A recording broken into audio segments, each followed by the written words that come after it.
ஸ்ரீ குருப்யோ நமக. அனைவருக்கும் நமஸ்காரம்.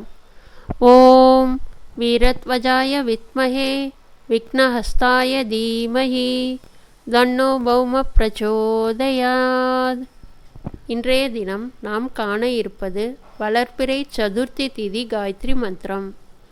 வளர்பிறை சதுர்த்தி திதியில் விநாயகரை வழிபடுவதன் மூலம் வாழ்வில் துன்பங்கள் நீங்கி செழிப்பு, ஆரோக்கியம், மன அமைதி மற்றும் தடைகள் நீங்கும் என்பது நம்பிக்கை. ஆவணி மாத வளர்பிறை சதுர்த்தியை நாம் விநாயகர் சதுர்த்தியாக கொண்டாடி மகிழ்கிறோம். அன்றைய தினம் விரதம் இருந்து வழிபட்டால் திருமணம், குழந்தை பாக்கியம், தொழில், வேலை போன்ற விருப்பங்கள் நிறைவேறும். மேலும் ஜாதகத்தில் உள்ள திருமண தடைகள் விலகும் என்று கருதப்படுகிறது. வளர்பிறை சதுர்த்தி திதியின் அதிதேவதையாக பேருண்டா தேவி விளங்குகிறார். அவரின் காயத்ரி மந்திரத்தை இப்போது பார்க்கலாம். பேருண்டா காயத்ரி மந்திரம்.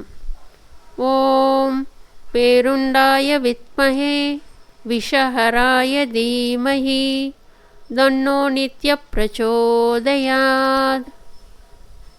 ஓம் பேருண்டாய வித்மஹே விஷஹராய தீமஹி தன்னோ நித்ய பிரச்சோதயாத்.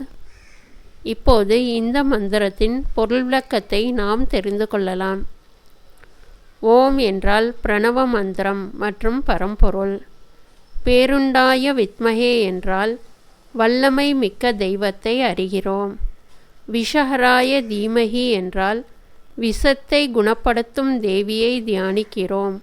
தன்னோ நித்ய பிரச்சோதயாத் என்றால் அந்த பேருண்டாதேவி எங்களை வழிநடத்தட்டும் என்பதாக பொருள். பிரபஞ்சத்தின் அனைத்து இடங்களிலும் வல்லமை மிக்க தெய்வம் பேருண்டாதேவி ஆவார். அவளை பிரார்த்தனை செய்வதன் மூலம் விஷத்தால் ஏற்படும் ஆபத்துகளிலிருந்து தப்பிக்கலாம். வளர்பிறை சதுர்த்தி திதியில் பிறந்தவர்கள் இந்த மந்திரத்தை தினமும் குறைந்தது 11 முறை ஜெபிக்க செல்வ வளம் மேம்படும். இன்றைய தினம் வளர்பிறை சதுர்த்தி திதி ஆதலால் அனைவரும் என்னுடன் சேர்ந்து இந்த மந்திரத்தை உச்சரிக்கலாம்.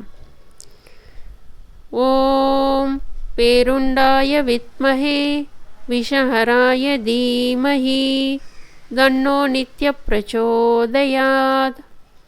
ஓம் பேருண்டாய வித்மஹே விஷஹராய தீமஹி தன்னோ நித்ய பிரச்சோதயாத்.